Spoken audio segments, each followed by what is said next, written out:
बहुत बहुत स्वागत है। जर्नी बहुत अच्छी रही। जैसे अगर हम देखें, आपने सबके साथ सपोर्ट किया, आपने हर टीम के साथ, लेकिन आपकी टीम ने आपके साथ धोखा दिया। उस पर आप क्या कहना चाहिए? यार लॉयल्टी मेरे को ना सिखानी नहीं पड़ी कभी बचपन से, ये मुझ में हमेशा से रहा है और मैंने ये गेम में भी यही दर्शाया। बट अनफॉर्चुनेटली इन रिटर्न मैं जिस अलायंस के साथ खेल रही थी वहाँ पे आपस में एक तो सबकी एक दूसरे के साथ पट नहीं रही है और काफ़ी लोग मुझे भी डिसलाइक करते थे, जो मुझे बाहर आने के बाद पता चला है। सो वो थोड़ी हर्टफुल भी रही है वो चीज़ें, but I guess that's the nature of a reality show. और ये सब मैं भी सीख ही रही हूँ लाइफ में पहली बार। मैम, कहीं ना कहीं हमारे यहाँ कहावत है कि हाथी चले बाजार, कुत्ते भौंके हजार। तो कहीं ना कहीं कहावत तो आप समझ गए, पर ये जो वाकया हो रहा है शो के बाद भी, जो पुलिस कंप्लेन एंड ऑल, उस पर आप किस तरीके से इसको देखते हैं? करेक्शन, मैंने पुलिस कंप्लेन नहीं की है, बट अगर मुझे करनी पड़े तो मैं बिल्कुल पीछे नहीं हटूंगी, क्योंकि जिस लेवल की मेंटल हरासमेंट मुझे की जा रही है फ़िलहाल, ये बिकॉज़ मैं स्ट्रांग हूँ मैं फिर भी ले पा रही हूँ, लेकिन मेरी फैमिली तक बात ये पहुँच गई है। सबको बोला गया मुझे रेप थ्रेट्स, मुझे डेथ थ्रेट्स आ रही है। मैं अगर मेरे किसी फ्रेंड को भी टैग करती हूँ तो उनके अकाउंट पर जाके भी उन्हें गालियाँ दी जा रही है। मुझे बहुत फाइनेंशियल लॉस करने के वे में ये किया जा रहा है, टारगेट किया जा रहा है, बिकॉज मैं एक सॉफ्ट टारगेट हूँ। बट मैं उन्हें बताना चाहूँगी कि मैं सॉफ्ट टारगेट नहीं हूँ, मैं उनके लेवल पर गिर नहीं सकती जवाब देने के लिए। मैं ट्रोलर्स के ऊपर पैसे बर्बाद नहीं कर सकती कि जाओ और जाकर ट्रोल कीजिए। क्यों उनके अकाउंट पर कोई गालियाँ नहीं है और क्यों सिर्फ मेरे ही अकाउंट पर ऐसी सब चीज़ें, गंदी गंदी चीज़ें लिखी जा रही है। As a woman I think I will take this stand और मैं अर्ज करती हूँ कि जो भी परेशान किया जा रहा है, हमारे इंडियन लॉज बहुत स्ट्रॉन्ग है और मैंने साइबर क्राइम डिपार्टमेंट में भी इनके खिलाफ कंप्लेंट लॉन्च की है। एंड अगर मुझे पुलिस की भी हेल्प लेनी पड़ी, जो मैं बहुत जल्द दूंगी, मुझे लग रहा है जिस तरीके से उनका बिहेवियर है मुझे लेनी ही पड़ेगी। And I will stand by for my honour and dignity. Ma'am, कहीं ना कहीं वंशज एज अ कैरेक्टर आपको क्या कहेंगे उसके बारे में? क्योंकि करण पटेल से उन्होंने बदतमीजी की, आपसे भी कहीं ना कहीं उनका तरीका अच्छा नहीं था, बाहर आके मीडिया पे आपके साथ भी कहीं ना कहीं उनकी लड़ाइयाँ हुई है, तो क्या कहेंगे? मैं सिर्फ ये कहना चाह रही हूँ कि वो क्या कर रहे हैं, हम सबके नाम पर जाने जाए इसीलिए हम सबसे वो पंगे ले रहे हैं। आज आप सब यहाँ बैठे हैं, आज मैं यहाँ पे 10-15 सालों से काम कर रही हूँ, आप सब जानते हैं मेरी ज़िंदगी में एक किसी के साथ कंट्रोवर्सी नहीं हुई है, मेरा किसी के साथ झगड़ा नहीं हुआ है, मैं किसी के लिए कभी ख़राब नहीं बोलती। तो क्यों ऐसा हो रहा है कि एक ही इंसान है जो सबको परेशान कर रहा है, जो सबके नाम पे फेम खाने के लिए देख रहा है और वो सक्सेसफुल भी हो रहा है, but not any more, not at the cost of dragging me and my family. मैं इतना पावर किसी को नहीं दे सकती हूँ और इसीलिए मैंने एक लीगल रास्ता लिया है, क्योंकि मुझे अपने आप को सेफगार्ड करना है। मुझे यहाँ तक की धमकी आई है कि अगर तुम रास्ते पर अकेली चलती हुई दिखी, हम तुम्हारे को आकर पीछे से स्टैप कर देंगे। मुझे जो रेप थ्रेट्स आ रही है, अगर मेरी पूरी जो सोशल मीडिया टीम है, लड़कियां हैंडल करती है वो team, and I am not kidding you, वो लड़कियां ट्रॉमेटाइज्ड है। वो कह रही है हम आपका डीएम्स खोल नहीं सकते, पढ़ नहीं सकते। सो ये सब हेट क्यों? शो था, शो में बातचीत हुई, झगड़ा हुआ, लोगों की मारामारी होती, वो लोग भूल जाते, आगे बढ़ते हैं जिंदगी में, क्योंकि हम सब बिजी इंडिविजुअल्स हैं। आज मेरा शो खत्म हुआ, मैं शूट पे गई हूँ, मैं लाइन्स बोल रही हूँ सेट पे, मैं एक एक्टर हूँ, मेरे पास दूसरी चीज़ है। क्या हुआ है, ये लड़का बहुत कंफर्टेबल हो गया है, आई थिंक, कि उसे एक कीबोर्ड दे दिया है, उसे एक कंप्यूटर दे दिया है और वो अजीब अजीब शक्लें बनाता है। एंड सच बात है, वो एक ट्रबल्ड इंसान है, उसे हेल्प की ज़रूरत है, मैं उसकी हेल्प करने के लिए तैयार हूँ, मैं उसके मेडिकल बिल्स पे करने को तैयार हूँ if he wants to go to a doctor, but he needs help. तुम इतना हेट मेरे लिए क्रिएट कर रहे हो, तुम्हें इससे क्या मिल रहा है? आज तुम्हारे पास आवाज़ है, तुम लोगों को इंस्पायर करो ना। आज मैं लोगों को इंस्पायर करती हूँ कि अपनी आंखें डोनेट कीजिए, अपने जाने के बाद अपने बॉडी के कुछ ऑर्गन्स डोनेट कीजिए, आप अपने as a woman eggs freeze कराइए, आप जानवरों की मदद कीजिए, ये आवाज़ उठाती हूँ मैं। और आप क्या करते हो? आपने खुली थ्रेट दी है ये बोल के कि रिधिमा आज आप सो जाओ रात को, मैं तो आप करके बात करो आपसे, सुबह उठोगी तो देखो आपके साथ क्या होता है। और वही हुआ है, मुझे आपने रेप थ्रेट्स दिलवाइए, मुझे अपनी डेथ थ्रेट्स दिलवाइए, आपकी उम्र ही क्या है ये जो आप कर रहे हो? बट करेक्शन, ये बात मुझे समझनी चाहिए कि ये एक 22 साल का ग्रोन अप आदमी है, ये एक लड़का नहीं है जो चाहता है कि ये प्रूफ करे उसका पॉइंट। जेंजी के नाम पर, मुझे जेंजी से प्यार है, मेरे घर में 2 जेंजी है, my nephew is a Gen Z, I love them, they are so respectful, उनसे कुछ नया सीखने मिलता है।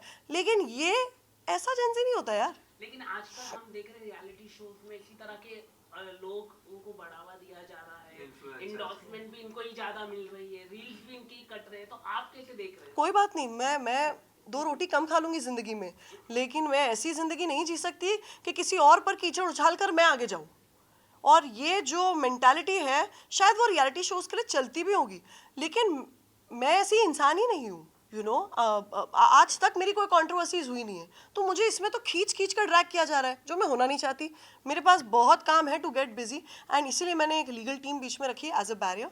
दे विल टेक दिस फॉरवर्ड। कल सिद्धार्थ भी इंटरव्यू में बोल रहे थे कि यहाँ पर आओ, यहाँ पर मैं दिखाता हूँ, ऐसा मतलब हर कोई ऐसा होता है कि हम यहाँ पर आओ, तो ये क्या चलना मतलब रियलिटी शो पे, मतलब मारा मारी यहाँ पर आओ, तो ये क्या? मुझे कुछ करना है, इधर आओ, इधर आओ।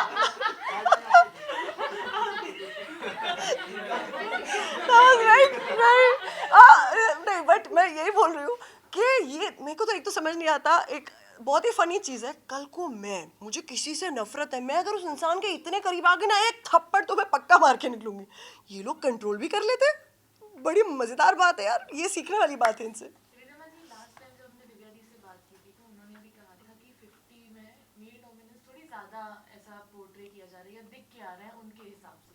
एंड जैसा आपने कहा रियलिटी शोज का बेस ही यही होता है, थोड़ा लाउड हो जाना, थोड़ा झगड़ा होना। तो आपको लगता है ये जो आपकी ये जो 22 साल की जो इन्फ्लुएंसर, मैं नाम नहीं लेना चाहूँगी, इनके साथ जो कंट्रोवर्सी हुई, इसकी जगह अगर 2 लड़कों में लड़ाई होती तो इतना एक्सटेंड हुआ होता है? इतना नहीं, bad ये हुआ बिल्कुल नहीं होता एक्सटेंड इतना। अब हुआ क्या है कि वो ऑलरेडी इतनी गंद बोल चुके हैं प्रिंस और करण के बारे में। He is treating me like a soft target, जो मैं हूँ नहीं।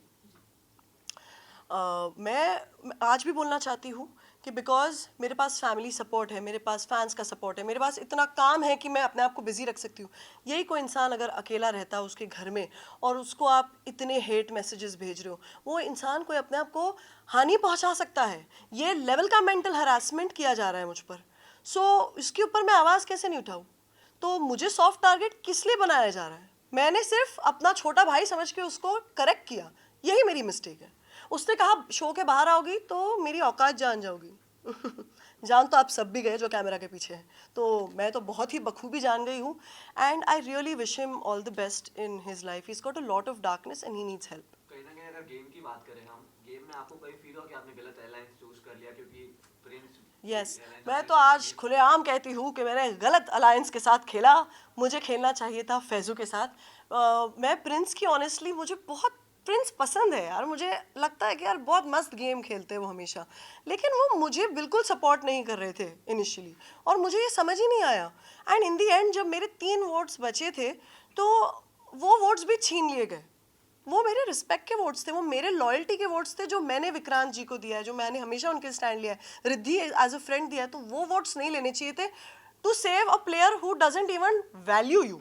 मैंने अपनी लॉयल्टी दिखाई, बट मेरी कोई पर्सनल एनिमोसिटी नहीं है। प्रिंस मुझे बाहर मिलेंगे, मैं उन्हें गले मिलूंगी और बहुत प्यार से मिलूंगी, क्योंकि गेम था, गेम ओवर, मूव ऑन। कहीं ना कहीं 2 लोग पे आपकी टिप्पणी जानना चाहूंगा। एक फर्स्ट है कृष्णा श्रॉफ, उनका बिहेवियर आपको कैसे लगा? एंड सेकंड रहेंगे करण पटेल। कृष्णा श्रॉफ का बिहेवियर कैसा लगा, आप सभी बताइए आपको कैसा लगा। पहली बात कि कृष्णा श्रॉफ जो है वो बहुत ही एंटाइटल्ड बिहेव करती है। उन्हें एक सुपीरियरिटी कॉम्प्लेक्स है खुद के बारे में, जो दिखता है। मैं ये बोल नहीं रही हूँ, वरना क्यों ही वो मुझसे मेरे बारे में कुछ बातें करेंगी जब मैं उनसे सिर्फ अच्छी रही हूँ। I have not said anything bad about her. मैं तो उनसे बहुत बातें करती थी, बट उन्होंने मेरे पीठ पीछे, first of all the most important word is पीठ पीछे। अगर हिम्मत होती तो मेरे मुंह पर कहती। पीठ पीछे क्यों वो मेरी बात कर रही है? मुझे क्या बुलाया उन्हें? कचरा। कचरा वो मुझे बुला रही है, पर क्यों? क्योंकि जो एक गेम था वो पिंग पोंग बॉल। अरे भाई, एक ग्लास में बॉल फेंकना था, 500 चांसेस मिले आपको, इतना भी नहीं कर पाई, तो वो आपकी शॉर्ट कमिंग है। आप क्यों सड़ रही है? क्योंकि मैं जीत गई अगला टास्क। तो ये जो जेलसी है ना, ये दिख कर आती है। ऑडियंसेस पागल नहीं है। तो जो मुझका कचरा बुलाया, कचरा मैं नहीं है, कचरा शायद तुम ही है। तुम देखो, क्योंकि हम सेल्फ मेड है। एंड करण पटेल। भाई करण पटेल, यार मैं तो उनको बाहर से जानती हूँ, और मुझे अच्छे भी लगता है करण से मुझे कोई तकलीफ नहीं है। पर सबसे लेजीस्ट प्लेयर का खिताब अगर किसी को मिलना चाहिए वो है करण पटेल, क्योंकि वो इस शो में आके सिर्फ और सिर्फ सो रहे थे। वो बिल्कुल इस शो का हिस्सा बनना ही नहीं चाहते थे। आई डोंट अंडरस्टैंड क्यों उन्हें खींच खींच कर रखा जा रहा था। It did not make any sense to me. वो स्टार्टिंग से जिस दिन से आए उस दिन से बोल रहे थे मुझे घर जाना है। I think he was missing his daughter and that's a very valid reason. और फिर वो घर चले भी गए, फिर वो वापस आए फुल फेशियल करा के, बालों को आई मीन कलर वलर करा के फुल लाइक मूड में आए, पर फिर किया क्या? सोने के लिए आए, वापस सोए। So what's the point bro? Come on, play the game man. और उन्होंने वंशज को भी चांस दिया जाते जाते पिछली बार। अब ऑप्शन क्या था? बड़प्पन दिखा के इंसान जाएगा ना यार। कल का एपिसोड आपने देखा जो प्रिंस और अरबाज के बीच जी, में मैंने उसके वो हुआ था, स्निपेट्स कि वो देखे। की जी बॉडी शेमिंग की वजह से जी। कितना आपको सही लगा वो? बॉडी शेमिंग तो करनी नहीं चाहिए, वो गलत है। अनलेस आपके दोस्त हैं, आप जैसे कि अब कोई कोई दोस्त में मस्ती मजाक में बोलेंगे अरे चल ये वो चल जाता है, चलो दोस्ती में चलता है। बट ये तो आप फ्रेंड्स नहीं हो, so you should not body shame, that was wrong. और अरबाज को भी मैं यही कहना चाहूँगी कि violence is not the answer. Standing up for your loved one सही बात है, बट हाथ उठाकर क्या ही हमने पाया। और श्री ठाकरे ने भी कुछ कहा नहीं था, मतलब श्री ठाकरे ने कुछ बोला ही नहीं था किसी को। और वो भाईचारा ऑन टॉप में आ गए ना बीच में, है ना, तो अभी एंजॉय फिर पड़ी। लेकिन आपको लगता है इतनी गाली गलौज मतलब कोई देख ही नहीं सकता, हाँ, इतनी गाली गलौज पर आप क्या कहना मैं थोड़ा फ्रेम करना चाहूंगा। रियलिटी शोज में कहीं ना कहीं पैटर्न बन गया है क्या कि गाली गलौज करो, वायलेंस करो, कहीं ना कहीं इंस्टेंट फेम मिलेगी। क्या ऐसा है? फेक कर रहे हैं लोग अंदर, वरना बाहर अगर ऐसी लड़ाई या वाकया हो तो वो इग्नोर अब कर कोई देंगे। टीवी लगाएगा कि नहीं? मतलब जब मतलब इतना गाली गलौज होगा तो टीवी कौन लगाएगा घर पर? भाई मैं तो वही बोल रही हूँ, अभी मैं वापस नाम नहीं लूंगी, आप लोग समझ ही जाएंगे। एक ऐसे पात्र थे जो हर 2 वर्ड के बाद 4 गालियां बोलते थे, समझ गए ना? ले लीजिए ना नाम आप इसे। ले लीजिए ना सर। नहीं नहीं, तो मैं खुद ही सोचती थी कि मेकर्स दिखाएंगे क्या उनका, लेकिन उनको भी मुझसे ज्यादा दिखाया है स्क्रीन पे।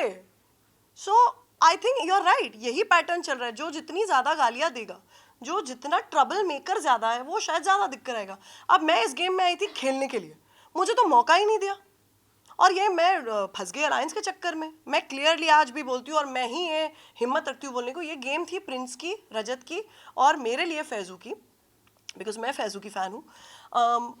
इफ़ यू आस्क मी, इसके अलावा अगर कोई जीता भी है तो वो खैरात में जीता है ये गेम। आपको क्या लगता है रजत भी काफी मतलब वोटिंग में भी उन्होंने चेंज किया जिसकी वजह से 4 जन आउट हुए? रजत है भाई उसमें दिमाग इन चीज़ों का करने को, और उसके टक्कर का है प्रिंस इस मामले में। स्ट्रैटेजी वाइज दोनों ही बहुत अच्छा खेलते हैं। जैसे कि प्रिंस के बारे में आप बोल रहे हैं, लेकिन प्रिंस की तरफ से लड़कियों को सबसे ज्यादा मौका मिला भी उन्होंने। प्रिंस वैसे अच्छे ही है, I have no this thing towards him. Prince respectful वैसे तो है ही। आई डोंट नो यहाँ पे कैसे वो जजमेंट में मार खा गए निकी वाले केस में, बट प्रिंस के साथ overall I had a decent experience. Just that वो भी पुअर जज ऑफ कैरेक्टर है, वो लॉयल्टी देख ही नहीं पाए मेरी। वो उनको चेस कर रहे थे जो उनके साथ इंटरेस्टेड भी नहीं थे खेलने को, कहीं ना और वो दिख गया ना कल। I think if I am not wrong, Divya also came and said that you are looking bad. Manisha Rani के बारे में क्या कहना चाहिए? जो मनीषा रानी थी, मनीषा, एक्चुअली मैं सच बोलूं, अर्चना, ये लोगों ने मतलब इनको तो उनकी टीम ने कुछ रिस्पेक्ट ही नहीं दिया, कैप्टन बनने नहीं दिया, लेकिन तभी भी उन्होंने खेला। आप कैसे देखते हैं? यार मैं बोलूँ, एक तो ये बात है कि मेरे अलायंस से ज़्यादा मेरे वहाँ पे ज़्यादा बेटर दोस्त थे। फैज़ू, अदनान, मनीषा, इन सब के साथ मेरी ज़्यादा पटी।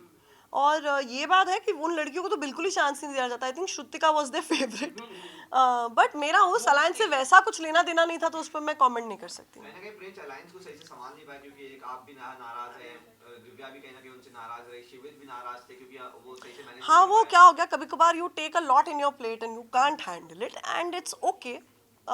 जैसे कि उनका मिस जजमेंट था, उन्होंने बोला मुझे कि अब खेल इस पड़ाव पर आ गया कि मुझे अलायंस में से ही आउट करने होंगे, बट वो कॉल आपने नहीं लेना चाहिए था।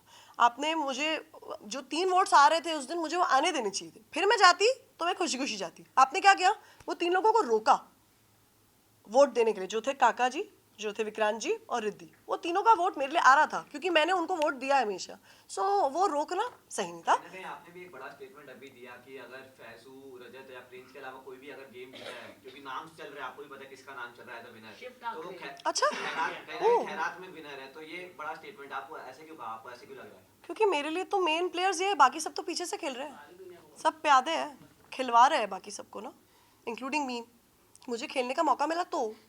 बट आपको ऐसा लगा कि यहाँ बहुत ज्यादा मांगना पड़ रहा था कि मुझे खेलने दो या मुझे हाँ हाँ, मुझे बहुत करना मांगना है। पड़ रहा था, बहुत। वही डिसएडवांटेज था। क्योंकि और क्या होता ना, बहुत ईगो फाइट्स भी थे कि नहीं ये इसको क्यों भेजा, मुझे क्यों नहीं भेजा।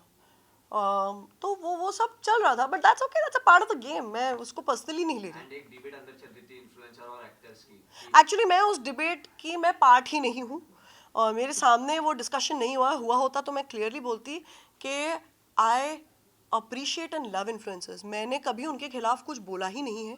आई love the way they are working today, they are making a name for themselves, most of them.